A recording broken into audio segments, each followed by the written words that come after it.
봐요. 그러면 이제 마무리 좀 짓고요. 집에 가요, 이제. 우리 이제 인문 이론에 대한 부분 오늘이 마지막이고요. 그쵸? 다시 얘기합니다만, 공부는 방법이 되게 중요해요. 그냥 막 시간 나은 대로 아무렇게나 닥친 대로 하는 게 아니거든요. 그러니까 제발 하시다가 모르겠으면 물어봐야 돼요. 이렇게 하는데 어떻게 해야 맞을까요? 방법을 여쭤보셔야지. 그냥 시간 나은 대로, 오늘 나 그냥 세법 하고 싶어. 공법 날인데 뭐 학원도 안 나오고 세법하고 안 줬고 이러면 안 된다니까요. 요일별 과목을 분명히 정해야 되고요. 그날 과목 지켜야 되고요. 그리고 저는 개인적으로 민계공 같은 경우는 그날 복습을 반드시 하셔야 돼요. 민계공은. 나머지도 물론 해야 되겠습니다만 가장 좋은 건 그날 듣고 그날 복습은 다 하는 게 맞아요, 사실은요. 근데 영 바쁘시면 민계공이라도 해야 한다는 얘기예요. 아무리 안 해도. 그렇죠? 민법, 개론, 공법. 그것도 어렵네. 뭐라고요? 민법, 개론, 공법. 민학공이라고도 하고, 민계공이라고도 하고. 그렇죠? 그 얘기들. 어려운 게 많아요. 됐습니다. 그러면, 아까 본 것 중에 여기 하나 보는 게 좀 에러가 있어가지고요. 요즘에 그 작년에 개론 문제에서 이 계층에 대한 부분을 자꾸 이제 문제를 내가지고 약간 논란이 있으니까. 그리고 아까 설명 다시 한번 드리면, 봐요. 도시형 생활주택은 제가 굉장히 중요하다고 말했죠. 그래서 단지형 연립하고 단지형 다세대하고 소형주택이 있다고 했어요. 중요한 게 이제 소형주택인데 일단 가치 판단 첫 번째가 소형주택이에요. 소형주택은 뭐하죠? 세 가지 요건이 있는데 일단 공동주택으로 지으면서 다음의 조건이 모두 만족이 돼야 돼요. 기본 법조문 자체가. 근데 공동주택으로 짓는 거니까 아파트, 연립, 다세대라는 거의 구조로 질 수 있다는 거예요. 그렇죠? 그러니까 소형주택인 것을 아파트의 구조로 질 수 있다는 거죠. 주택으로 쓰이는 게 5계층 이상으로. 이해갑니까? 다세대 연립을 질 수도 있는 거고요. 근데 다세대 연립에 대한 부분이 소형이 아니면 단지형 연립, 다세대로 할 수도 있다는 얘기예요. 이해가셨죠? 그럴 때 거기에 건축위원회 심의를 거치면 연립 다세대는 4계층까지지만 계좌 집어넣읍시다. 여기도 5계층까지 가능할 수도 있다는 얘기죠. 계좌 집어넣으세요. 법조문 보니까 개 들어가 있더라고요. 알겠습니까? 계좌 집어넣으세요. 그래서 보시는 바와 같이 단지형 연립 다세대의 부분은 건축위원회 심의를 거쳐 원래 4층이지만 4계층이지만 5계층까지 할 수도 있다는 얘기죠. 알겠습니까? 요즘에 건축법, 주택법에서는 계좌가 들어가 있어요. 5계층, 4계층. 알겠습니까? 건축법과 주택법에는 뭐가 되어 있다? 계자가 들어가 있습니다. 국토계획법은 계자가 없어요. 그렇죠. 단순한 층을 얘기하는 거라서. 그렇죠. 좀 달라요. 그 얘기들 확인해 보시고요. 이런 거 좀 안 냈으면 좋겠어요. 걔가 뭐가 중요해, 그게. 그렇죠? 치사스럽게. 어쨌든. 그리고 다음 페이지 보시면 이제 본다 한다면 두 번째 목적성 주택에 세대 구분형 공동주택이 있습니다. 시작. 세대 구분형 공동주택. 이것도 한동안 좀 참 유행했던 부분 중에 하나예요. 봐봐요. 세대 구분형 공동주택이라고 하고요. 이거를 우리 실무상으로 뭐라고 많이 부르냐면 캥거루 주택이라고도 많이 불러요. 캥거루 주택. 아마 요즘에 여러분 들어봤을 텐데 이게 뭐냐면 하나의 세대가 있어요. 근데 애들 다 시집장가 가고 노부부 둘이 살아요. 그러면 이 넓은 주택을 다 쓰기 좀 그러니까 이걸 세대를 나눠가지고 세대를 구분해 쓸 수 있게 해주는 걸 우리는 뭐라 하냐면 세대 구분형 공동주택이라고 합니다. 그래서 우리가 한 집을 분양받았는데 막상 가보면 문이 두 개가 있는 거야. 여기도 있고 여기도 있고. 이해 가셨죠? 근데 여기 두 채 받은 느낌이라 그럴까? 요즘 이렇게 많이 해요. 그래가지고 여기 월세 줘가지고 보통 혼자 사는 아가씨 많이 주지. 남자 안 줘.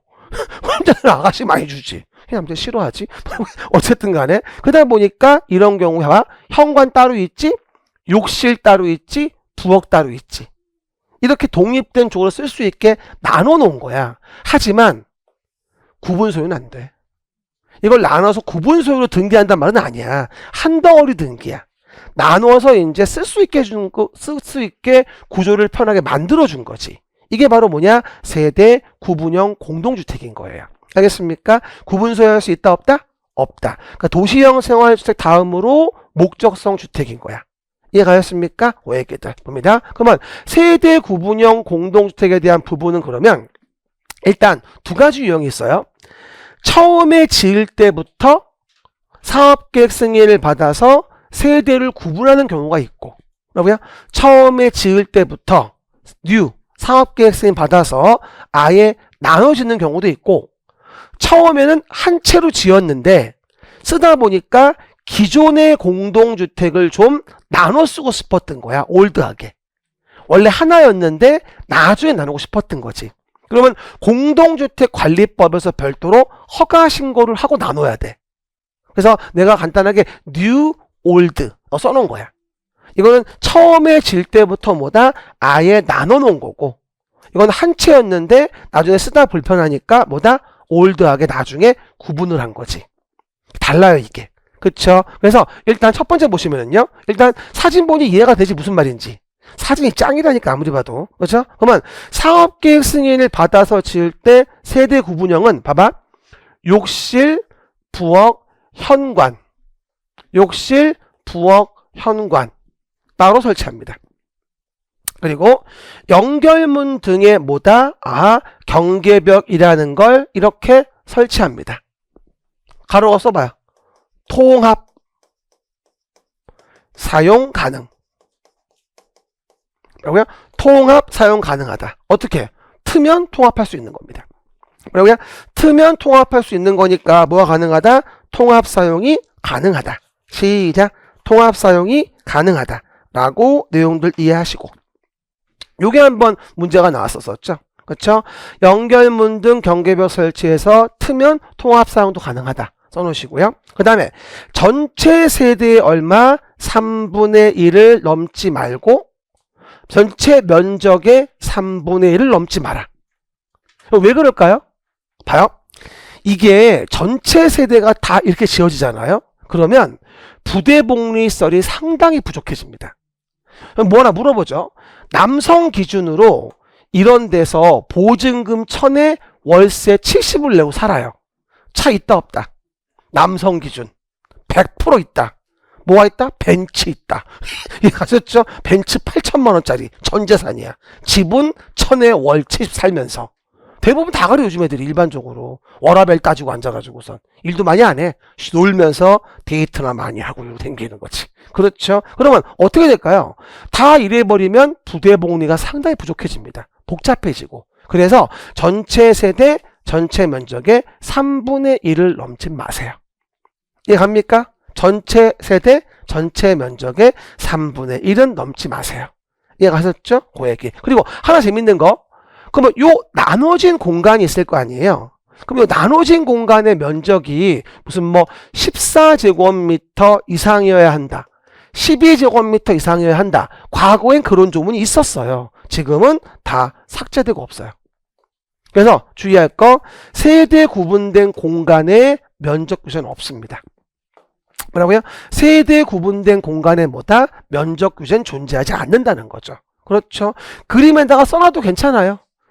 나왔던 문제기도 하니까. 그렇죠? 세대 구분된 공간의 부분에 대한 면적은 얼마 이상 돼야 한다? 이런 말은 나와 있지 않거든요.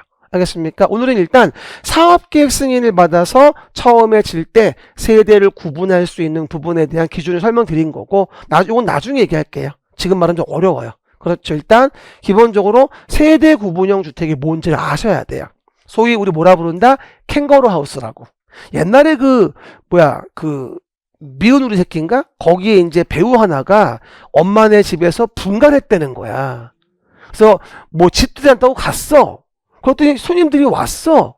출연진들이. 그랬더니 잠깐만 라면 끓여면 계란 가져온대. 옆집으로 가는 거야. 뭐냐? 했더니 엄마네 집이라고. 분간한 거라고. 그거 봤죠? 공부해요. 어쨌든 그래서 보시면 되고요. 그 다음에 이렇게 내려가시면 또 하나 중요한 게 준주택이 있습니다. 이것도 참 잘 나와요. 준주택. 잘 나오는 부분인데 요거는 주택이 아니라는 거예요. 그렇죠? 주택이 아니어서 주택법의 대부분의 규제를 받지 않습니다. 일부만 적용된다고 하고 있고 구분하고 있는데 봐요.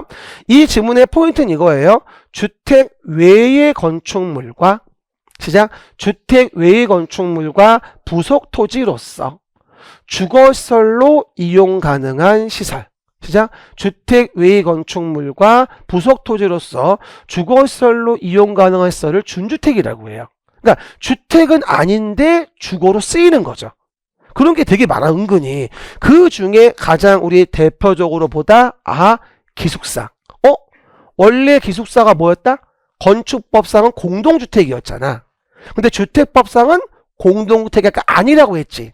공관하고 기숙사는 이 법의 목적과 안 맞아서 주택이 아니다. 대신 기숙사는 준주택으로 봐요. 참 잘 나오는 겁니다. 게다가 뭐죠? 오피스텔. 이거 건축법상 업무시설이에요. 그런데 오피스텔에 주거용 오피스텔이 있거든. 처음 지을 때부터. 그렇죠? 그럼 이거는 준주택으로 보고요. 게다가 다중생활설이 있어요. 다중생활설이 건축물 용도에 가면 아까 30가지 용도 중에 다중생활설이 있는데 2종 근린생활설일 수도 있고 숙박설일 수도 있어요. 근데 처음에 우리가 다중생활설을 얘기해 주면 그게 뭐예요? 물어보는데 옛날 말로 치면 이게 고시원이에요. 옛날 말로 치면. 뭐 좀 물어볼게요. 저도 춘천에 있다가 서울로 이제 99년, 2000년대에 올라와서 처음에 기거한 곳이 고시원이에요. 그럼 고시원에 왜 있었을까요? 공부하려고? 물론 공부도 하지. 겸사겸사 잠도 자고 이러려고 하는 거 아니겠습니까? 그러다 보니 생활이 어려운 분들이 잠깐 기거하는 주택은 아닌데 잠을 자는 이런 용도로 쓰이는 게 되게 많아졌어요. 특히나 요즘처럼 경기 안 좋고 사회 안 굴러갈 때 더더군다나 갑자기 급하게 어려워지는 부분이 있거든요. 그러다 보니까 이게 기본 나중에 얘기합니다만 500제곱미터 기준으로 그게 미만이면 2종 근생이고요. 이상이 되어지면 이걸 숙박으로 봐요. 써놔봐봐요. 500제곱미터 미만이면 2종 근린생활설이고 이상이면 뭐다? 이걸 숙박설로 보거든요. 우리가. 그쵸? 되게 웃기지 않아요? 고시원 같은 건데 숙박설이야. 500 이상이 되어지면. 아까 제가 앞에 아까 한 거 중에서 우리 137페이지 있죠? 거기에 보면 2종 근생과 관련된 부분 넷째 줄에 다중생활설이 보일 거야. 137페이지 오른쪽 중간에 보시면 2종 근린생활설 넷째 줄에 보이지? 보입니까? 그리고 아래 보시면 뭐다? 우리 15번에 다중생활설 숙박설이 보일 거야. 보이죠? 15번에. 그래서 500 미만이면 2종, 500 이상이면 뭐로 봐? 다중생활설로 보거든. 근데 이와 같은 다중생활설을 뭐로 봐주겠다고 우리가? 주택법에선 준주택으로 보겠다는 얘기야. 이런 질문 잘 나온다. 들어봐요. 어떤 질문 나오냐면 봐요. 2종 근린생활설이 아닌 다중생활설은 준주택이 아니라고 나와요. 그럼 틀리죠. 2종 근린생활설이 아니어도 숙박인 다중생활설도 준주택이거든. 2종 근린생활설의 다중생활설이건 숙박설인 다중생활설이건 다 뭐로 봐줘? 준주택으로 봐줘. 그러니까 앞에 그 건축물의 용도를 모르면 계속 모르는 거야. 기본으로 알아줘야 될 용도인 것이지. 게다가 노인복지주택까지 따지면 이걸 우리가 준주택이라는 걸로 봐주게 됩니다. 그래서 앞으로 외울 땐 이렇게 외울 겁니다. 앞에 시작. 오다노기. 미나상 고니치와 오다노기 준주택. 오다노기. 시작. 오다노기. 뭐 어떤 강사분들은 뭐 지오다노 이러기도 하는데 뭐라고요? 기오다노.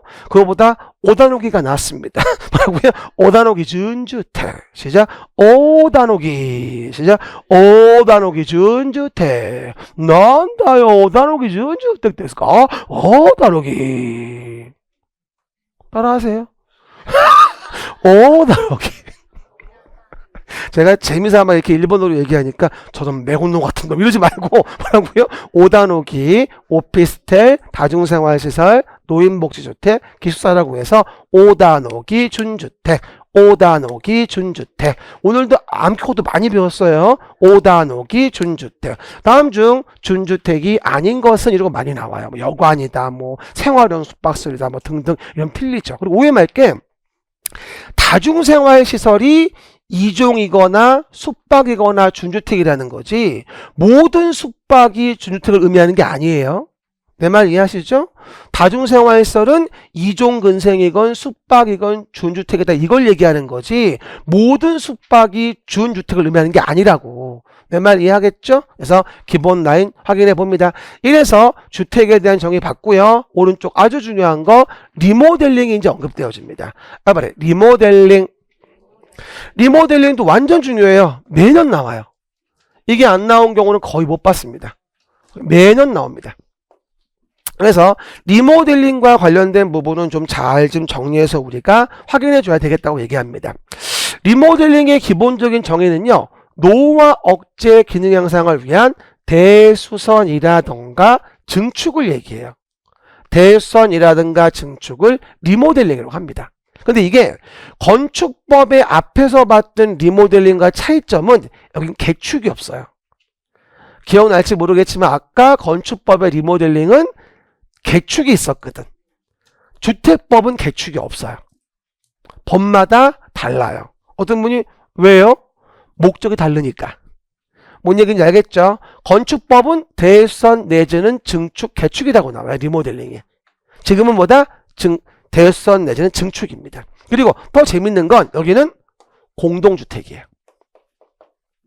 주택법의 리모델링은 공동주택 얘기하는 거예요. 봐봐요. 왜 그런지 얘기해 줄까요? 봐요. 우리가 이와 같이 기본적으로 기존에 공동주택이 있었어요.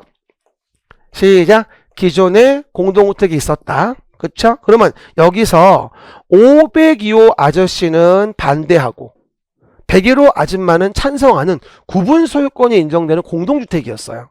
그러면 내부 인테리어 바꾸는 것도 아니고 누구는 찬성, 누구는 반대하는데 어떻게 리모델링을 합니까? 말이 안 되지. 그러다 보니 싸우다가 그냥 끝나버리는 거야. 안 되겠다. 야, 공동주택 리모델링은 주택법에 따로 통제를 해야 되겠다. 라고 해서 이 법의 리모델링을 별도로 언급을 하게 됩니다. 그리고 아까 얘기했다시피 재건축의 대체제 같은 느낌으로 많이 해요. 그래서 재건축과 비슷한 내용이 많이 나와요. 기본적으로. 알겠습니까? 리모델링 매도 청구, 그리고 증축형 리모델링 안전진단, 재건축에 나왔던 단어가 똑같이 나와요. 뭔 얘기인지 알겠죠? 봐봐요. 특히나 대수선이 이루어지려면 눈 떠봐. 또 무서워. 10년이 지난 공동주택은 대수선, 15년이 지난 공동주택은 증축이에요. 아무렇게나 할 수 있는 게 아닙니다. 그리고 저번에 얘기했죠. 보통 재건축은 30년이거든요. 기본 조류로 정하는 기간이. 그렇죠. 20년 이상, 30년 이하 조류로 정하는 기간이 지난. 그렇죠. 여기는 15년입니다. 증축이. 그래서 10년, 15년. 보통은 15년 지나가면 고민을 때리는 거야. 아, 이거 리모델링을 해야 돼? 아니면 30년 개겨가지고 우리 재건축으로 가야 돼? 이런 고민을 많이 하는 겁니다. 기본적으로. 그렇죠. 근데 저는 개인적으로 추천을 드리면 리모델링은 추천하지 않습니다. 그냥 재건축이 훨 깔끔합니다. 여러 가지 면에서. 됐죠? 그리고 또 하나 잘 나오는 거 안전진단. 요게 34회 때 문제였어요. 대수선이 10년 지난 공동주택은 대수선에 대한 리모델링을 진행한다. 안전진단을 신청해야 한다. 땡. 리모델링은 증축형 리모델링일 때만 안전진단 문제가 생기는 겁니다. 그리고 위험하다고 한다면 뭐가 된다? 재건축이 필요하니까 증축형 리모델링은 허가할 수 없습니다. 그러니까 한마디로 재건축 안전진단, 증축형 리모델링의 안전진단입니다. 시작. 재건축 안전진단, 증축형 리모델링의 안전진단. 그래서 오해하지 말 건 안전진단 받아봤더니 D2등급이 나왔어. 불량하고 매우 불량해? 그럼 재건축이야. C는 유보고요. 하려면 리모델링으로 가야 돼. 그거는 일반적으로 진단해 봤을 때. 그래서 보시는 바와 같이 증축형 리모델링 안전진단. 시작. 증축형 리모델링 안전진단. 이 사소한 거 가지고 뭐다? 한 문제를 맞추는 거예요. 전 매번 느끼는 건데 5개 지문을 다 알아야만 문제를 맞추는 게 절대로 아니라는 거죠. 뭐라도 정확한 게 있어야지 맞추는 거예요. 그렇죠? 그 얘기. 그리고 또 하나가 리모델링이 이루어지면, 그럼 리모델링이 이루어져서 만약에 증축이 이루어져요. 그렇죠? 그러면 봐요. 증축이 이루어지면서 이렇게 뭐다? 이런 식으로 넓혔어요. 이렇게.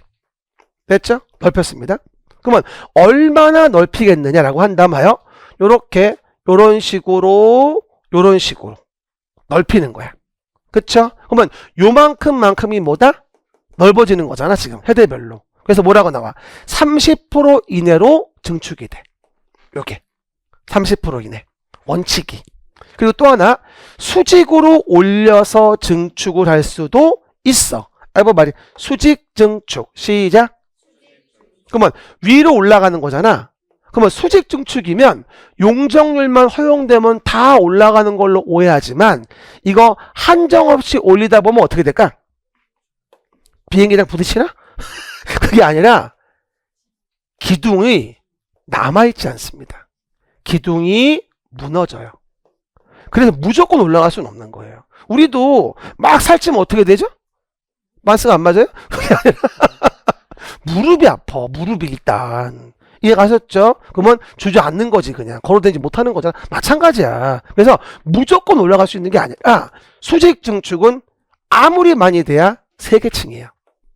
더 이상은 안 돼. 그렇죠? 근데 그 3계층도 어떻게 됩니까? 15층 이상이면 시작. 15층 이상이면 3계층까지 되겠지만 시작. 15층 이상이면 3계층까지 되겠지만 14층 이하면 2계층까지예요. 참 잘 나옵니다. 근데 이러면 또 여러분 눈빛에 물음표. 뭐라는 거야? 아니 14층 이하면 더 낮은데 공간이 더 있구만. 더 올라갈 수 있겠구만. 왜 이건 2계층이야? 왜 3계층이고 따지는 분이 있어요. 이거 내가 만든 거 아니에요? 뭐라고요? 법에서 만든 거지. 근데 이유를 설명해 주면 잘 들어요. 15층 이상이면 기둥이 두꺼워요. 애초에 지을 때부터. 주택건설 기준이 달라요. 철근 수 다르고 두께도 달라. 15층 이상이면. 14층 이상이면 애초에 지을 때부터 얇아. 철근 덜 들어가고. 이해 가셨죠? 그래서 그런 거예요. 그래서 15층 이상이면 3계층까지, 14층 이하면 2계층까지. 참 잘 물어보는 부분이에요. 됐죠? 그럼 또 하나 물어봅시다. 세대수를 증가시키는 리모델링입니다. 제가 봤을 땐 올해 이거 나와야 돼요. 36회 이게 포인트야. 지금은 의의만 얘기할게요. everybody 세대수 증가형 리모델링 시작. 뭐 좀 물어볼게요. 만약에 이런 식으로다가 세대 전용 면적을 넓혀가지고 증축이 이루어진다고 해보세요. 그러면 다 이런 식으로 늘려요. 그죠? 그러면 일반에게 팔아먹는 주택이 있어 없어? 지금은 없잖아. 다 이런 식으로다가 짓게 되면은 남는 게 없으니까 팔아먹는 게 없지. 그러면 리모델링 비용을 한 2억 3억을 내야 된단 말이야. 그러면 어느 가정에나 적금 든 게 한 2, 3억씩은 있잖아. 그래서 언제든지 그냥 빼서 쓸 수 있고 그쵸? 집마다 한 3억 빚이 있지. 적금이 3억이 있는 게 아니라 나만 그런가? 뭐라고요? 어쨌든 그러다 보니 이거를 안 팔고 다들 면적만 늘려가지고 이렇게 쓴다면 리모델링 비용 감당을 못해요. 그래서 MB정부하고 박근혜 정부에서 하나하나 양보를 해가지고 원래 안 됐었는데 수직 증축도 허용해주고 안 됐었는데 세대수 증가형 리모델링도 허용을 하게 됩니다. 그래서 지금 어떻게 됩니까? 이렇게 이 부분을 이렇게 별도로 팔아먹을 수 있어요. 이게 세대수 증가형 리모델링이에요. 우리 그냥 원래 면적으로 쓸게요. 고쳐놔 주세요. 이건 팔아먹읍시다. 그래야지만 리모델링의 부담금을 줄일 수 있으니까요. 이게 세대수 증가형 리모델링이 만든 원인이에요. 이해갑니까? 시작. 세대수 증가형 리모델링이고요. 자세한 건 나중에 얘기합니다만 그렇다고 무조건 무한정으로 늘릴 수 있는 게 아니고요. 세대수를 증가시키는 건 기존 세대의 15% 이내여야 됩니다. 뭐냐고요? 세대수를 증가시키는 건 기존 세대 15%. 전용 면적 늘리는 건 30% 이내였지만 세대수를 늘리는 건 기존 세대 15%예요. 위랑 많이 헷갈려요. 더 중요한 게 뭔지 알아요? 아까 30채 이상이면 사업계획 승인 받는다고 했잖아요. 주택 단지 만드는 거니까. 근데 리모델링도 증가 세대가 30 이상이면 사업계획 승인을 받아야 돼요. 리모델링도. 증가 세대가 30세대 이상이면 리모델링도 사업계획 승인을 받아라. 무조건 리모델링이 상단에 있듯이 허가만 받는다고 할 수는 없단 얘기예요. 물론 리모델링은 시군구장한테 허가받고 합니다. 그렇죠? 그러나 증가 세대가 30 이상이라면 리모델링도 사업계획 승인 받으세요. 알겠습니까?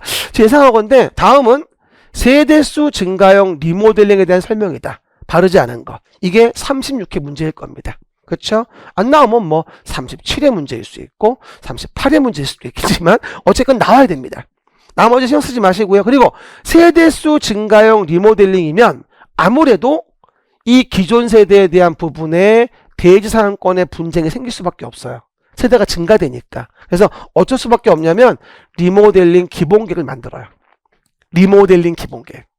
리모델링 기본계획을 만드는 게 세대수 증가형 리모델링일 때 만드는 거예요.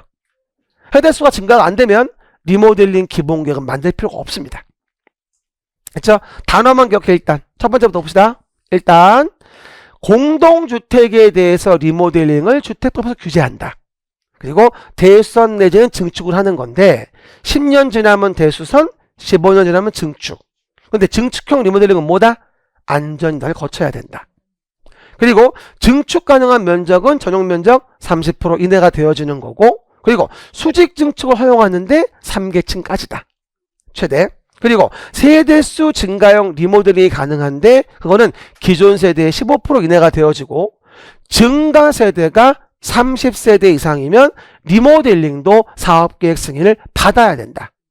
그리고 세대수 증가형 리모델링이면 리모델링 기본계획을 만들어라. 나머지 말하지 않은 거 읽지 마시고 말한 것만 아 그렇구나 라고 이해하시면 좋겠어요. 알겠죠? 두 팔을 들어보세요. 오늘 아주 세 분이 사격을 헤매고 있어요. 계속 지금 봐봐요. 근데 웃기는 건 뭔지 알아요? 이제 매번 느끼는 건데 조는 사람만 졸아요. 25년을 강의해봐도 그 진리는 안 바뀌어요. 그러니까 아무리 피곤해도 상가집 가서 밤새고 왔어도 안 자요. 안 자는 분은. 근데 10시간을 자고 와도 그런 분은 자요. 있어요 분명히. 그럼 본인이 안다? 내가 말하지 않아도 알아. 그러니까 본인이 조심하셔야 돼. 이 잠은 아무 소용없어. 그러니까 잘 수면 조절하시면서 공부하셔야 돼요. 자습이 중요하다? 수업이 중요하다? 수업이 중요한 거예요. 그쵸? 복습도 뭘로? 동영상으로 1.5배속. 알겠습니까? 하십니다. 그러면 필수지문 정리 보고 농지법 좀 보고 마무리할게요. 봅니다. 한번 봐보세요. 일단 첫 번째부터 필수 지문 정리에 대한 부분이 언급되어 있습니다. 지금 뭐 내용 등을 보다 보니까 뭐가 나오냐면요. 일단 도시개발 사업에 대한 부분은 공공의 시행자가 수용 방식으로 할 때 택지개발 사업이다, 산업단지 개발 사업이다, 공공사업에 의해서 개발 조성되어지는 공동주택 건설 용지. 시작. 공공사업에 의해서 개발 조성되어지는 공동주택 건설 용지. 뭘까 이게? 공공택지. 그리고 공공택지가 왜 중요하냐면 나중에 분양가 제한을 가하는 근거가 되어집니다. 뭐 이거 말고도 분양가 제한이 있습니다만 어쨌든 분양가 제한을 가하는 근거가 바로 공공택지예요. 주택 건설 대지를 싸게 사게 되니까 사업주체가. 이해가셨죠? 그래서 의미 이해하시고 두 번째 봅시다. 그럼 내용에서 2번 지문은 가만히 보니까 뭐 주택 단지 물어보는 것 같은데 그쵸? 그래서 주택 단지란 시작. 주택 단지란 주택 건설 사업 대조사업계획 승인에 받아서 주택 그 다음에 부대시설 복리시설을 건설하거나 대지를 조성하는 사람들은 일단의 토지를 뭐라 한다? 우리가 주택의 단지라고 하는구나. 아까 봤듯이 주택 부대 복리시설을 같이 만드는 거예요. 하지만 다음은 뭐로 봐주겠다? 별개의 단지로 봐주겠다. 외워봐요. 시작. 아니 외워보라고. 별개 단지에 대한 거. 21팔도 고자철 별개 단지. 발음은 안 좋다. 하지만 다른 단지다. 21팔도 고자철 별개 단지. 즉 20m 이상의 일반 도로 나눠진 단지. 8m 이상의 도시계획 예정도로 나눠진 거, 고속도로로 나눠진 거, 자동차 전용도로, 철도로 분리된 토지는 각각 별개 주택 단지로 본다. 몇 번 나왔나 기억도 안 나요. 하도 많이 나와가지고. 그렇죠? 공공택지 한 3번 나왔고요. 주택단지는 대충 봐도 10번 나왔던 것 같아요. 정말 잘 나와요. 그래서 주택단지에 대한 정의 잘 보시면 됩니다. 앞에 문장이 짧은 건 필수주문 정리로 해결하면 됩니다. 문제인지 알겠죠? 고객들 3번 봅시다.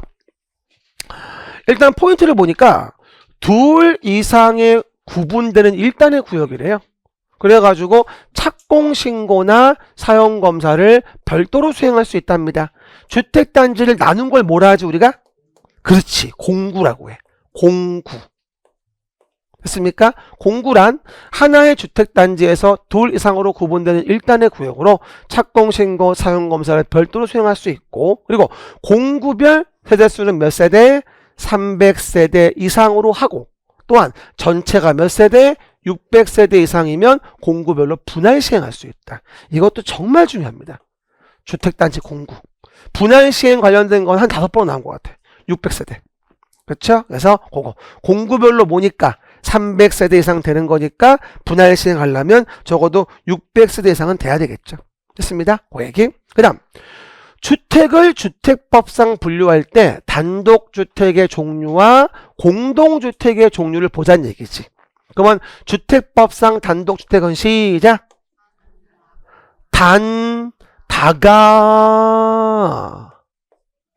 다가구주택. 단독, 다중, 다가구. 연세대. 공동주택. 여기는 공관하고 기숙사를 주택으로 보지 않는다. 알았죠? 근데 이거 나올 때 여러분이 많이 속는 게 뭔지 알아? 다중주택은 주택법상 주택이 아니라고 나면 되게 헷갈려요. 기억나요? 다중주택이 뭐였지? 학생, 직장인들이 독립된 주거 형태가 아닌 곳에서 장기간 거주하는 거. 하숙방, 자취방 같은 거. 이것도 단독에 들어갑니다. 이해가십니까? 하지만 공관은 들어가지 않죠. 공관과 기숙사는 주택이 아니다 라는 부분들 한 번 더 이해해 보시고, 그리고 5번도 완전 중요하죠. 5번 가만히 지문들을 보니까 뭐가 느껴지냐면 공적 자금이 보이는데 자금을 지원받았고 그에 대한 규모가 어떻고, 자금과 규모가 동시만족되어져 뭐지? 왜 말을 못해? 뭐라고요? 국민주택이죠. 처음엔 참 단어가 안 떠올라요. 그쵸? 하다 보면 좀 나아져요. 1월은 좀 더 낫고 3월은 좀 더 낫고 그래요. 좀 기다려 봐봐요. 지금 뭐 처음 보는데 앉아가지고 모르니까 이러지 말아요. 그렇죠? 그것만 모르는 거 아니거든요. 아마 그러면 국민주택에 대한 부분 위로하는 건지 뭐라는지 이해가 안 가죠. 공적 자금입니다. 국가, 지방자치단체, 토주공, 지방공사가 건설한 것도 공적 자금이고요. 국가, 지자체의 재정이 들어간 것도 공적 자금이고요.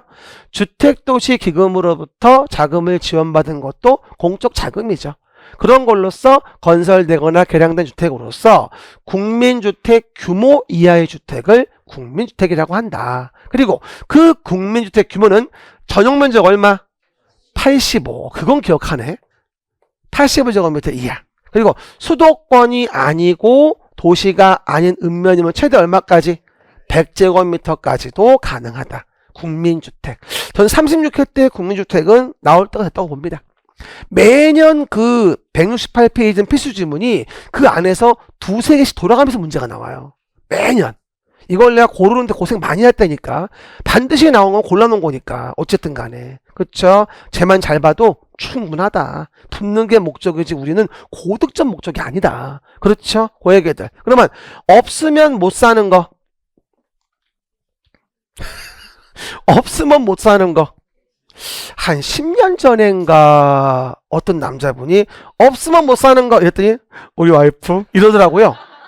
오, 사랑꾼이야. 그랬더니 반대로 없어도 사는 것은 어느 아주머니가 신랑 이렇게 얘기하더라고요. 맞는 얘기야.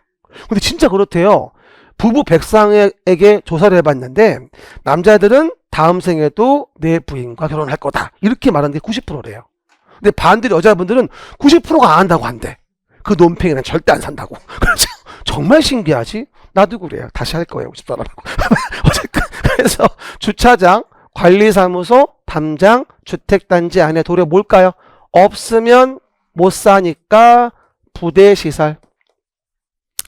언월 경로당은 복리. 복지가 아니고요. 복리. 언월 경로당은 복리. 금리빨이나 의식에 팔어. 어린이 놀이터 경로당 복리시설입니다. 다 읽어주면 놀이터, 근린생활시설, 유치원, 주민운동시설, 경로당 등. 알겠습니까? 주민공동시설 같은 거 다 복리시설. 여기는 복리 포커스.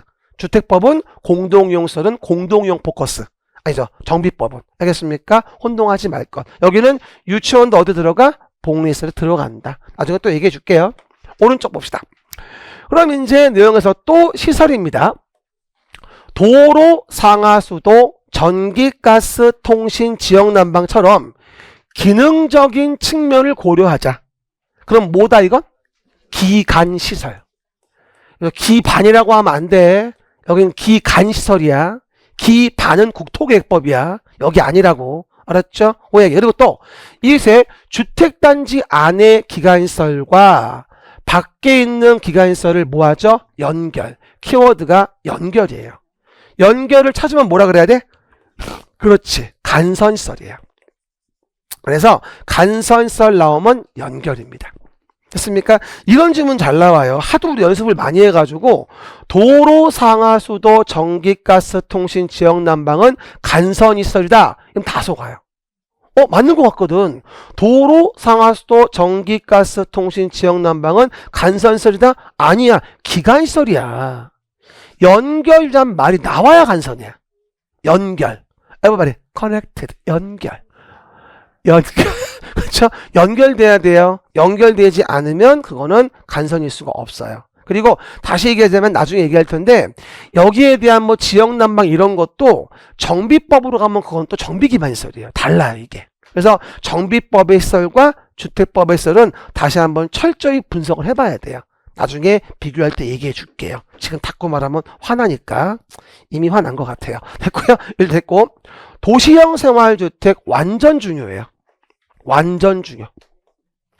요번에 시험 문제 안 나왔기 때문에 36회 100%입니다. 개정된 게 겁나 많은데 안 나왔다니까 반드시 나와야 됩니다. 그러면 도시형 생활주택에 대한 부분은 뭐다? 300세대 미만. 정확히. 무슨 규모? 국민주택 규모. 해당하는 것으로 어디에? 도시지역에 건설하는 주택을 말하며 도시형 생활주택이라는 거는 몇 가지로 구분됐더라? 세 가지. 첫 번째, 단지형 연립주택. 그 다음, 단지형 다세대 주택. 그리고 소형주택. 됐죠? 그런 다음, 소형주택은 세대별 주거주용 면적은 공동주택으로서 얼마? 60제곱미터 이하. 요거까지 안 나왔어. 원래 소형주택이 50 이하였다가 60으로 늘었어. 서민들 주거 안정을 위해서. 도시형에서도 가정생활 가능하도록.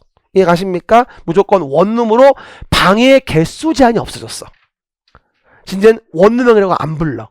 방의 개수 제한이 없다. 시작. 소형주택은 방의 개수를 2개를 넘을 수 없다, 3개를 넘을 수 없다, 이런 말이 전혀 없어요. 소형주택은 이제 방의 개수 제한이 없어졌습니다. 알겠습니까? 고정. 그래서 원룸형이란 말도 그래서 안 쓴다. 아까 앞에 적어 놓던가. 방의 개수 제한이 없다고. 소형주택은. 알겠습니까? 그것도 꽤 중요한 포커스입니다. 그 다음에 9번에 대한 부분인데요. 아까 설명드린 바와 같이 공동주택의 주택 내부 공간의 일부를 세대별로 구분하여 생활이 가능한 구조로 하는데 구분 소유할 수는 없는 주택이라고 얘기합니다. 뭐다?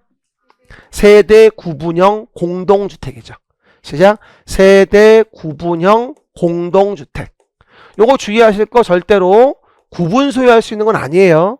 나눠 쓸 수 있다는 거지. 캥거루 하우스 아까 얘기했던 거. 그러면 으로써 사업계획 승인을 받아 건설하는 공동체의 경우 다음 항목 요건을 모두 충족해야 한다. 이건 처음에 새로 지을 때부터 세대를 나눈다는 겁니다. 이해가셨죠? 그러면 그 조건 내가 넣어놨어. 일단 세대 구분된 각각 공간마다 별도의 욕실, 부엌, 현관. 시작. 욕실, 부엌, 현관을 설치할 것. 그 다음에 하나의 세대가 어떻게 해요? 통합하여 사용할 수 있도록 세대 간 연결문, 경량구조 같은 거 경계벽 설치할 것. 아까 내가 썼죠? 통합 사용 가능이라고. 불러준 거. 기억나요? 여기. 그 다음. 다번. 세대 구분형 공동주택은 세대 수가 전체 세대 얼마? 3분의 1을 넘으면 안 되고, 그리고 면적에 대한 부분도 3분의 1을 넘지 마세요. 됐죠? 어쨌든 다시 나온다면 세대 구분형 공동주택에 대한 사업계획 승인을 받은 주택 요건에 대한 부분을 다시 물어볼 수도 있습니다. 알았죠? 그 얘기들 3분의 1, 3분의 1. everybody 세대수도 면적도. 왜 그렇다? 너무 다 세대가 구분형이 되어주면 부대복리가 부족해진단 말이야. 봤잖아. 1000에 70 살면서 벤츠 타고 다닌다니까. 그렇죠? 다 그렇다니까. 그렇죠? 아주 그냥 운전면허 따고 나면 차 사고 싶어서 안달이 나지 아주 그냥. 저도 차 샀었어요. 26살 때 엘란트라 1.6 80만 원 샀어. 중고차. 1년 타고 100만 원에 팔았어. 내가 그런 사람이야. 그걸 남겨먹었어 내가 또. 어쨌든 보시고 그 다음에 주택 외의 건축물과 부속 토지로서 주거시설로 이용 가능해 뭐더라? 준주택. 준주택입니다. 5단옥이 준주택. 시작. 5단옥이 준주택. 5단옥이 준주택. 5단옥이 준주택. 오피스텔, 다중생활시설, 노인복지주택, 기숙사. 기숙사가 준주택인 거 기억하셔야 되고요. 다중생활시설에 대한 부분에 대한 뭐다? 이종 근생이건 숙박이건 관계없이 다 뭐가 되어진다? 이건 준주택 되니까 오해하지 마셔라 라고 얘기했죠. 5단옥이 준주택. 시작. 5단옥이 준주택, 오피스텔, 다중생활시설, 노인복지주택, 기숙사. 다중생활시설은 이종이건 숙박이건 관계없다 라고 설명을 드렸고요. 다음 페이지 봅니다. 리모델링에 대한 필수 지문입니다. 해봐봐요. 리모델링. 봐요. 리모델링도 완전 중요합니다. 리모델링이란 노후화 억제 기능 향상을 위한 대선 내지는 증축이에요. 그럴 때 여기서 증축되는 면적의 전용 면적의 비율은 얼마? 30% 일단 이내가 되어집니다. 아까 말씀 안 드렸지만 85 미만의 작은 주택은 너무 작으니까 40%까지 허용하는 예외가 있긴 해요. 아까 앞에 있었어요.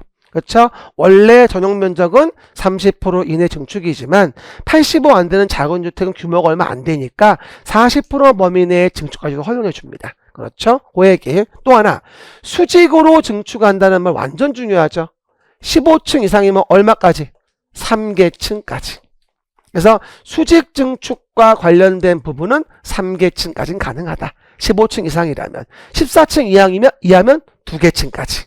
그렇죠? 라고 이해해 볼 수 있고. 그 다음, 세대수를 증가시키는 리모델링이면 기존 세대에 뭐가 된다? 몇 프로? 15% 이내에서만 하는 거죠. 증축 가능한 면적의 비율하고 세대수 증가되는 숫자는 달라요. 혼동하지 말 것 확인해 보시면 되고요. 그 다음에 13번은 아직 안 배웠고 14번 무슨 리모델링일 때 안전진단을 거치죠? 그렇지. 증축형 리모델링. 증축형 리모델링일 때가 안전진단 거치는 겁니다. 됐죠? 그 다음 내용에서 15번에 대한 부분의 경우도 오늘은 안 배웠네. 13, 15는 나중에 얘기할게요. 그렇죠? 그 정도. 이래서 우리가 주택법의 용어에 대한 부분에 대한 것들 정리해 봤고요. 이 정도만 봐도 웬만한 문제는 맞춥니다. 그래서 지금은 기억나지만 일주만 지나면 또 하얘지니까 약속 꼭 지켜야 돼요. 매일 주마다 이걸 다 읽어보셔야 돼. 외울라 하지 말고 안 끝나서 농지법 해야 돼. 가방 싸면 안 돼. 어쨌든 그래서 매 주마다 읽어보시라는 얘기야. 근데 처음에는 다 읽어보는데 서너 시간 걸릴 수도 있어요. 하지만 반복해서 시간이 줄어요. 제가 매년 보니까 한 20번 정도 보면 1시간 안에 보더라고요. 표정은 20번? 충분히 봐요. 20번. 한 석 달 정도 지나면. 그렇죠. 충분히 가능해요. 그런 노력을 게을리하지 않으면 이제 내년도 벚꽃 필 때 4월 달에 첫 모의고사에 영광이 오고요. 그렇지 않으면 벚꽃 엔딩 된다고 내가 매번 얘기했죠. 봄바람이 불어와 흔들리는 포기. 그래서 영 보시면 됩니다. 그러면 안 된다고요. 농지법 봅시다. 농지법 두 문제입니다. 제가 1년 내내 수업을 해도 농지법의 총 강의 시간은 4시간이 채 안 됩니다. 그래도 한 개는 반드시 맞추게 해줍니다. 제가 작년도에 수업할 때 이런 말을 했어요. 여러분, 요번에 농지법은 농지입니다. 정확하게 하세요. 나왔어? 35일 때. 농지법이니까 농지 물어보겠지. 그렇죠? 당연한 거 아니에요? 그런데 와, 겁나 깊게 나왔어요. 작년 농지법은 둘 다 최상 극상이었어요. 풀 수 없는 문제야. 너무 깊어서. 농지를 정확히 알면 한 문제는 건질 수 있는데 이거는 그냥 없는 번호 골라 찍는 게 더 편한 문제였어요. 그쵸? 난 농지법 이렇게 어려운 건 처음 봤어. 작년 문제에서. 그러니까 너무 많은 노력 쏟지 말란 얘기야. 하라는 거 보고 어려우면 포기. 그리고 없는 번호 골라 번호 조정. 마지막에. 꼭 하셔야 돼 그거를. 그쵸? 농지. 일단 농지는 전답 과수원이면 그냥 농지예요. 전답 과수원. 우리 지목 배웠죠? 지적 배울 때. 전답과수원이면 그냥 농지인데 전답과수원이 아니어도 봐봐. 실제로 농작물 경작지 다년생 식물의 재배주로 이용된다면 전답과수원이 아니어도 농지로 봐줘요. everybody 실제로 진짜로 뭐라고요? 실제로 농작물 경작에 쓰이면 전답과수원이 아니어도 농지일 수 있다는 거예요. 그렇죠. 그리고 그에 대한 부분에 농작물 경작지 다음에 다년생 식물의 재배지라고 나오는데 그 내용이 일단 목초, 종묘, 인삼, 약초, 잔디, 조림용, 모목, 과수, 뽕나무, 유실수 그 밖에 생육기간이 2년 이상인 거 그리고 조경, 관상용 수목과 묘목을 다 뭐로 한다? 재배하는 경우라면 농지예요. 재배입니다. 근데 문제는 뭐냐면 여러분 사시는 주택단지 들어가시면은 나무 심어져 있지 않던가요? 여기저기. 그거 재배하는 건가? 아니잖아요. 그래서 여기 한번 나온 적이 있어요. 조경 목적으로 식재한 거 제외. 그걸 재배해야 농지지. 정말 조경수를 농지로 봅니까? 말도 안 되죠. 요거 한번 나온 적이 있습니다. 조경 목적 식재한 걸 제외한다. 그리고 또 토지 개량 시설도 농지로 봐주고 농축산물 생산시설도 뭐로 봐주겠다? 농지로 봐줍니다. 근데 일반 국민이 보기에는 토지 개량시설과 농축산물 생산시설은 농지로 안 보거든 사람들이. 이것도 농지가 돼요. 대표적인 게 유지, 양배수, 수로, 농로, 제방과 방풍림 같은 것도 다 토지 개량시설로 농지로 봐줍니다. 방풍나물이 아니고요. 방풍림이라고 해서 왜 그거 아시죠? 추석 때쯤 돼가지고 우리 왜 과수, 사과, 배 같은 거 수확을 하는데 그때 늦태풍이 와요. 낙과 피해를 본단 말이야. 그래가지고 농민들 울고 난리 나잖아. 1년 농사 망친 거니까. 그거 방지하려고 주변에다 이렇게 바람 들어오지 말라고 심는 나무가 있어. 이걸 방풍림이라고 해요. 그것도 농지예요. 이해갑니까? 그래서 가끔 이런 질문 잘 나와요. 방풍림으로 쓴다. 그러기 위해서는 농지를 대지로 산지로 전용해야 된다? 전용은 용도를 바꾼다는 얘기야. 그렇죠. 그럴 필요가 없죠. 왜? 방풍림으로 쓰는 것도 농지이니까 전용할 이유가 없는 거야. 그냥 심으면 돼. 거기도 뭐다? 농지다. 그런 취지로 2번 나왔던 거야. 작년 문제도 그런 취지였었어. 이해가십니까? 농지로 쓸 수 있는 거니까 방풍림, 유지, 양배수, 부지로 쓰겠다고 농지를 다른 용도로 바꿔야 하는 게 아니라고. 그게 농지니까. 내 말 뜻 이해하죠? 됐고요. 그리고 또 하나.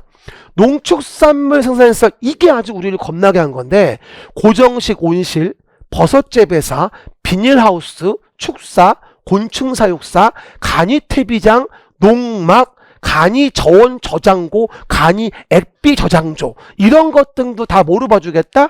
농지로 봐주겠다는 얘기야. 근데 뭘 물어봤는 줄 알아? 이걸 물어봤어. 농막은 20제곱미터 이하, 간이 저온 저장고 33 이하, 간이 액비 저장조 200톤 이하. 이걸 알아야 푸는 거야. 작년에 이거 내가 안 넣었거든. 요번에 넣은 거야. 35에 나오는 바람에. 얘가 넘어가면 뭐야? 전용해야 돼. 농지가 아니니까. 내 말 이해되죠? 그걸 물어봤다니까. 가끔 가다가 선생님, 농막은 이렇게 농민들 잠깐 기거하는 주택일 수도 있고, 아니면 뭐다 등등 무슨 수박 까먹는 평상일 수도 있고, 농막은 알겠는데 간이 액비 저장조는 뭡니까? 액비 몰라? 다시 물어봐. 액젓이 뭐지? 액체 젓갈. 액비는 뭘까? 액체 비료. 그쵸? 간이 액비 저장조. 제가 사진 하나 준비해 왔는데 봐봐. 이게 이제 액비가 시골 가면요, 통 같은 거 이렇게 나와가지고 만들어 놓은 게 있어요. 요런 거 이거 액비 저장조, 이런 거 얘기하는 거고, 요게 간이 저온 저장고 같은 거, 이런 거 이해가십니까? 요런 게 이제 일반적으로 다 농축산물 생산해서 농지도 봐주는 거지. 이거 1,500인가 한 2천만 원 하더라고 이거. 근데 요번 뉴스 봤어요? 이거 져주겠다고 하고선 돈 받고 뜬 거야. 계약금을 많이 달라 그런 거야. 2천만 원인데 야 1,000만 원 먼저 줘. 사업금이 없으니까. 하지만 1,500에 해줄게. 받고 간 거야. 안 해주고. 농민들 피해 되게 많이 봤대. 저번 주 뉴스 나왔어 그거. 공부도 안 하면서 뉴스를 이렇게 안 봐. 뭐라고요? 그래서 보시는 바와 같이 농막이라든가 이거 간이 저온 저장고, 그 다음에 액비 저장조. 내가 다 찾아본 거야 이거. 보여줘야 아니까. 그렇죠? 그 얘기들 다 뭐로 봐주겠다? 농지로 봐주겠다 라고 이해하시면 되겠죠.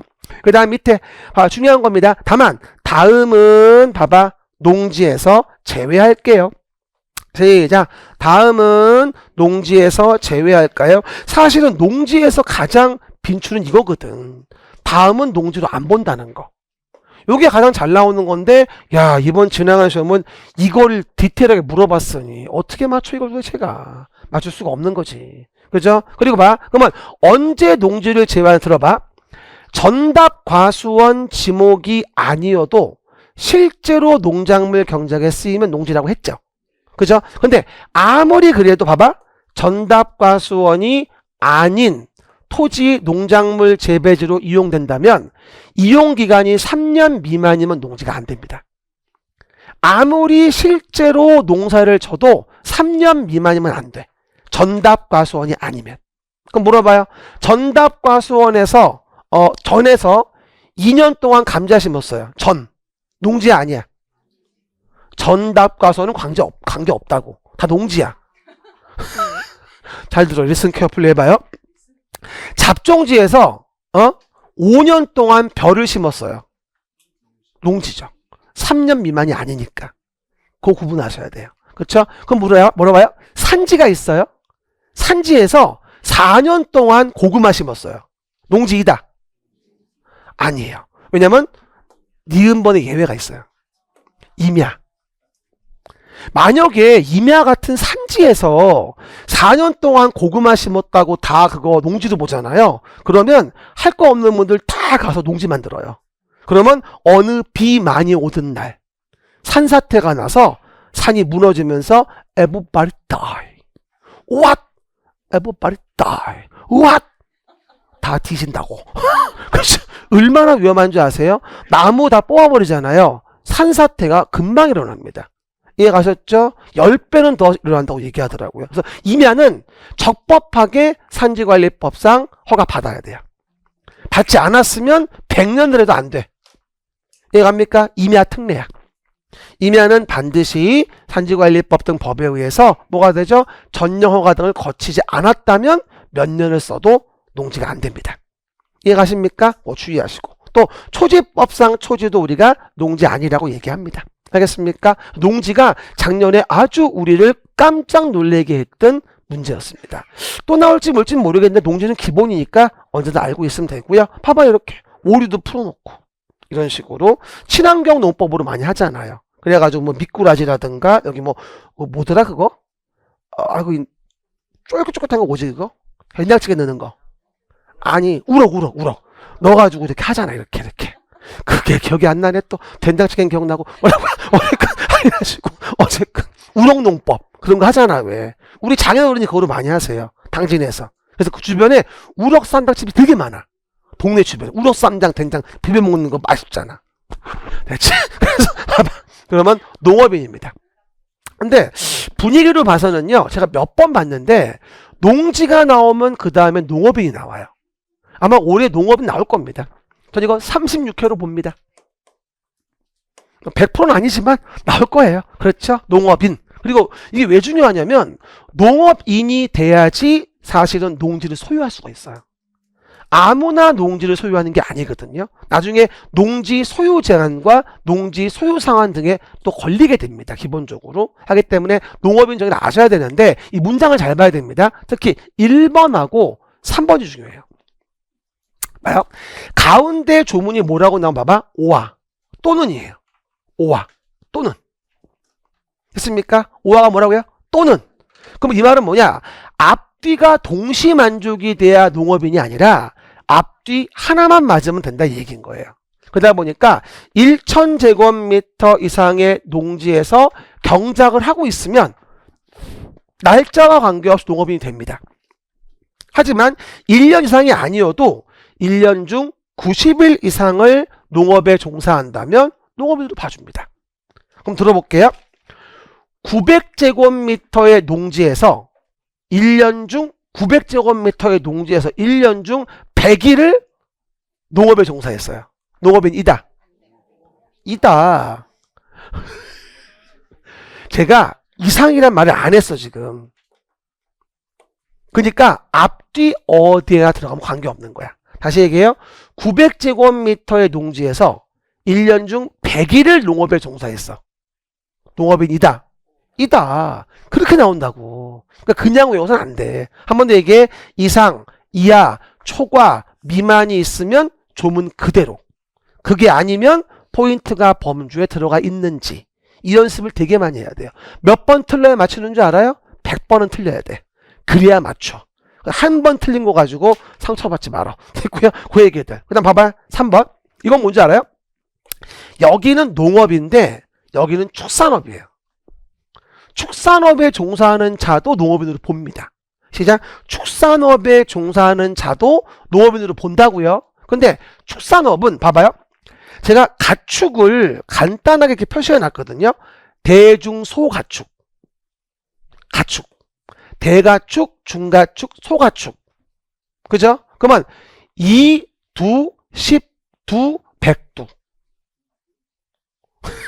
머리, 두. 그쵸? 그럼 뭐야?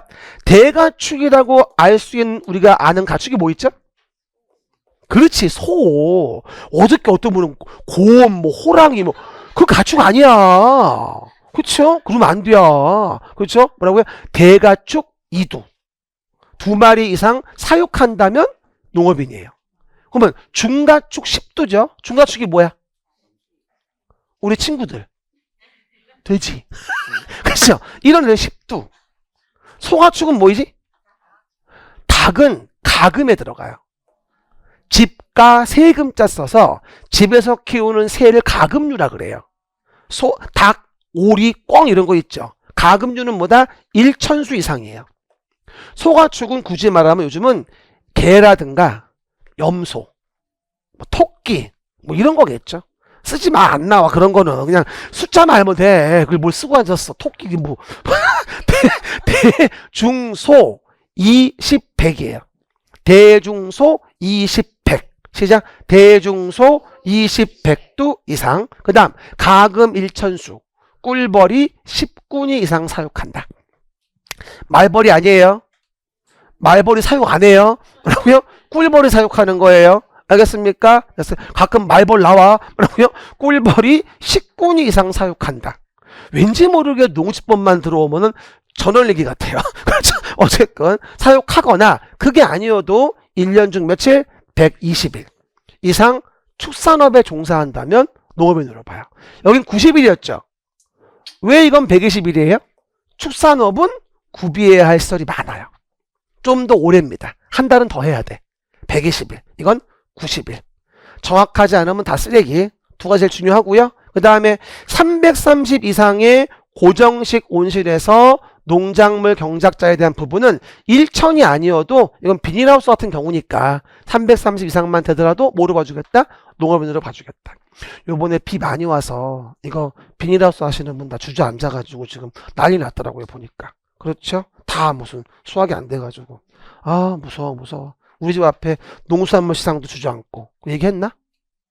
제가 안양 사는데 우리 집 건너편에 농수산물 시장이 있어요. 안양에. 근데 수산물 센터가 있고 농산물이 있는데 농산물이 주저앉았어요. 그냥 눈 때문에. 우리 그래서 야채 못 사 먹어 지금. 딴 동네 갔다 와야 돼. 그렇죠? 아유, 야채 부탁해요. 그 다음에 농산물 연간 판매액이 120만 원 이상이에요. 120만 원.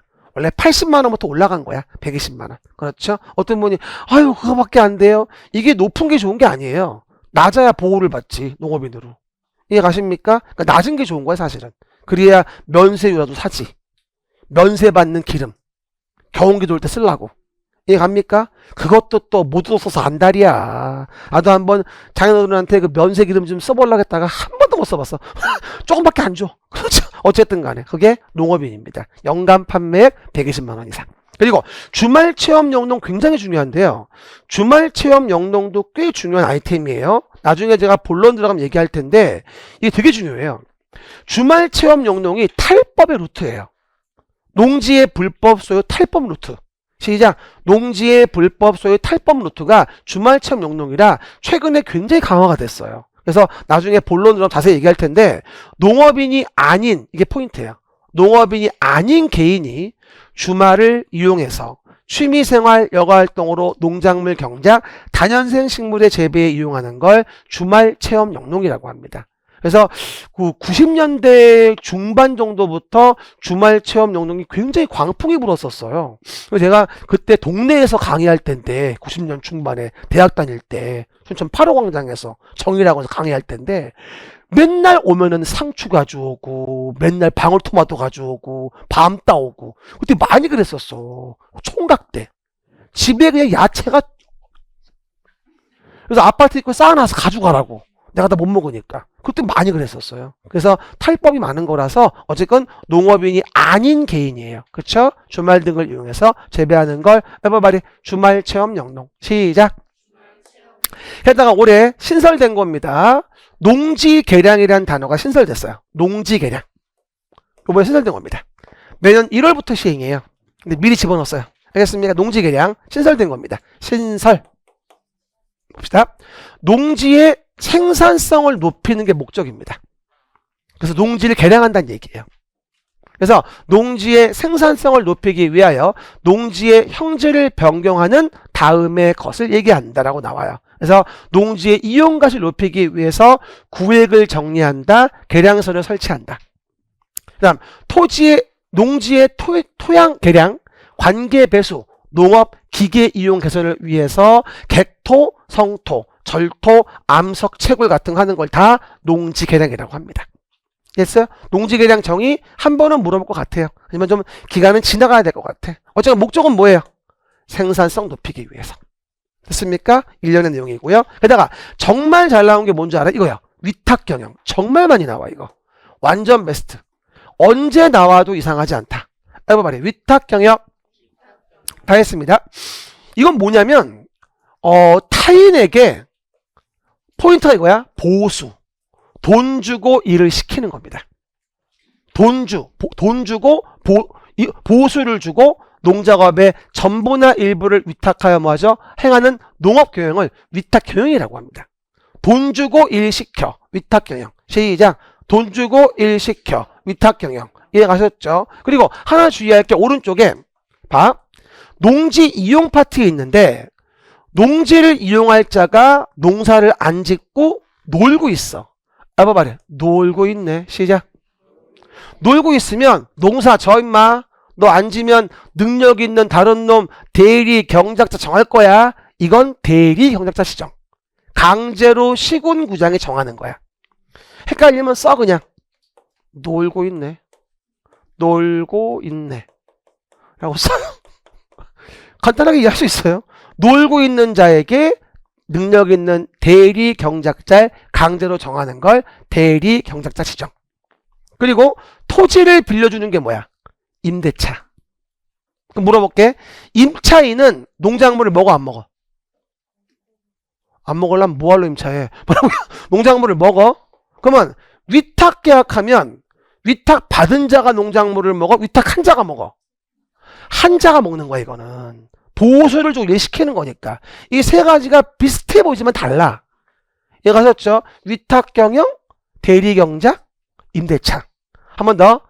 대리경작은 놀고 있는 자에게 이용하라고 강요하는 거고, 임대차는 토지를 빌려주고 도지를 받는 거며 그 농작물은 임차인이 먹는 거고, 위탁경영은 농작물은 내가 먹는 건데 보수 주고 일을 시키는 거야. 이해가셨죠? 일단 개념만 이해하시고요. 그럴 때 아주 많이 물어보는 게 위탁경영 사유야. 봐봐. 병역법에 따라 군대 가서 어쩔 수 없어. 정말 잘 나오는 게 2번 3개월 이상 국외 여행이야. 이야, 이 농번기에 3개월 이상 국외 여행을 한단 말이야? 그렇죠? 그러면 위탁경영 돼. 물어볼게요. 봐요. 6개월 미국 여행한다면 위탁 경영할 수 있다. 있어요. 그러면 4개월 제주도 여행한다면 위탁 경영할 수 있다. 제주도는 국외가 아니에요. 비행기를 타긴 하지만 오해하지 말고 국외 여행입니다. 그리고 사실은 이런 말도 잘 나와요. 1년간 국내 여행. 1년간 국내 여행이면 위탁 경영할 수 있다? 말도 안 되죠. 그리고 1년간 국내 여행이면 이건 거지예요. 그렇죠? 정상이 아니에요. 그렇죠? 그 얘기들 확인해 볼 수 있고요. 그 다음에 농업법인이 청산 중이다. 또 질병, 선거, 취약, 부상으로 인해서 3월 이상 치료. 3월 이상 국외여행. 3개월 잘 나와요. 3월 이상 국외여행, 3일 이상 치료. 3월 이상 치료. 그 다음에 자기의 노동력 부족 등으로 일부 위탁. 하나 주의할 건 노동력 부족의 위탁은 일부예요. 원래 전부 일부 다 되는데 노동력 부족의 위탁은 일부 위탁만 됩니다. 이거를 34회 때 문제 때 노동력 부족으로 전부 위탁이라고 나왔어요. 노동력 부족, 나이 먹어서 농사 짓기 힘들어. 그럴 땐 일부 위탁만 돼요. 나머지는 전부 일부 다 가능하지만 이게 34회 때 문제였습니다. 또 나올 거예요. 그쵸? 나중에 보도록 하고요. 이래서 농지법 용어 봤고요. 이런 농지법은 농지를 그래서 누가 소유하냐라는 걸 배우고, 어떻게 이용하냐 배우고, 어떻게 보존하냐를 배우면서 마무리 짓는 거예요. 한번 말이 농지의 소유, 이용, 보전. 농지의 소유, 이용, 보전이라고 나옵니다. 그럼 봐봐요. 일단 농지는 아무나 소유할 수 없다. 제한을 받는다. 농업인이어야 된다는 얘기입니다. 그리고 농지를 그래서 취득할 수 있는 자격이 있는지 증명을 발급받아야 하는데 이걸 농지 취득 자격 증명이라고 합니다. 보통 우리가 농취증이라고 많이 얘기해요. 이거 농지 취득 자격 증명. 중개사 볼 때도 많이 나와, 실무할 때. 알겠습니까? 농지 취득 자격 증명인데 제일 중요한 게 누가 발급해 주냐? 가장 컨츄리한 조직이에요. 시구읍면장이에요. 이거 절대 시군구 아닙니다. 시구읍면장. 그쵸? 소똥 냄새 나죠? 말고요. 시구읍면장이에요. 시군구 아니에요. 그게 19회 때 문제였어요. 얼마나 쉬워. 그렇지만 대리 경작자의 지정은 누가 해요? 시군구장이 해요. 대리 경작자 지정은.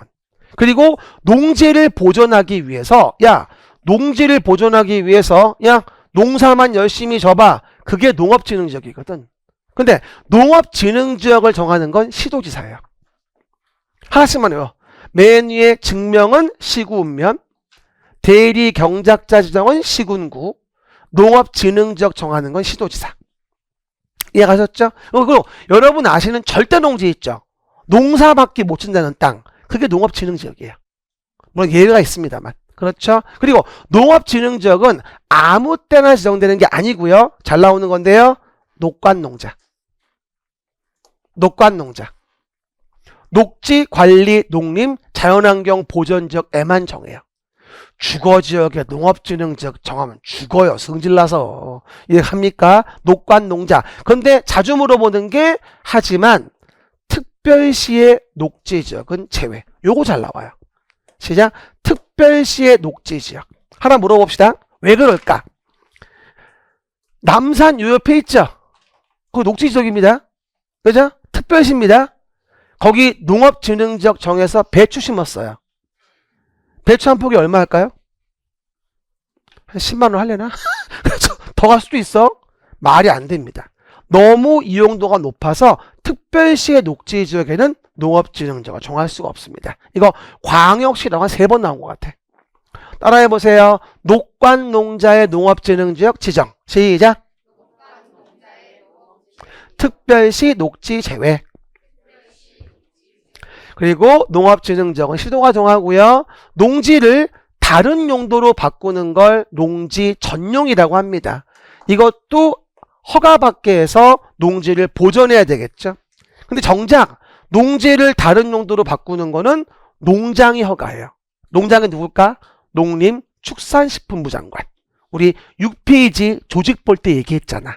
그쵸? 농장은 농림축산식품부 장관이야. 알겠습니까? 그 얘기들 6페이지에 있어. 우리 지금 프린트 준 거에도. 그리고 그림책에도 있고. 알겠습니까? 그 정도. 그래서 우리가 전반적인 농지법까지 정리해 봤어요. 여기는 뒤에 필수지문 넣으려 했는데 너무 문제가 많고 뒤에 연결돼 가지고 애매해서 안 넣었어요. 그냥. 그건 나중에 우리 그림책 볼 때 풀어드릴게요. 이래서 입문 과정의 사주는 정리가 됐습니다. 한 번 더 1분만. 4주 동안 본 요 자료에 대한 부분은 다시 한번 얘기합니다. 이거라도 머리에 들어와 있어야 돼요. 그래서 12월부터 수업 듣는 분들도 진도 맞춰서 먼저 듣고 오는 거 나쁘지 않습니다. 전체 한 번 정도 들어보는 거니까. 그리고 다시 한번 12월 29일 날 이렇게 A4지 9장 붙인 거 전체 책에도 주고 그거 가지고선 5시간 정도 무료 특강하니까 그쵸? 친구들 데리고 오고요. 제 수업 안 들어도 한번 들어보세요. 그러면서 보시면 좋을 것 같아요. 광고 좀 많이 해주시고 그러면 다음 주에는 기본 이론 과정 처음부터 다시 할 거예요. 뭘로? 여러분 그림책으로. 수고하셨습니다. 감사합니다.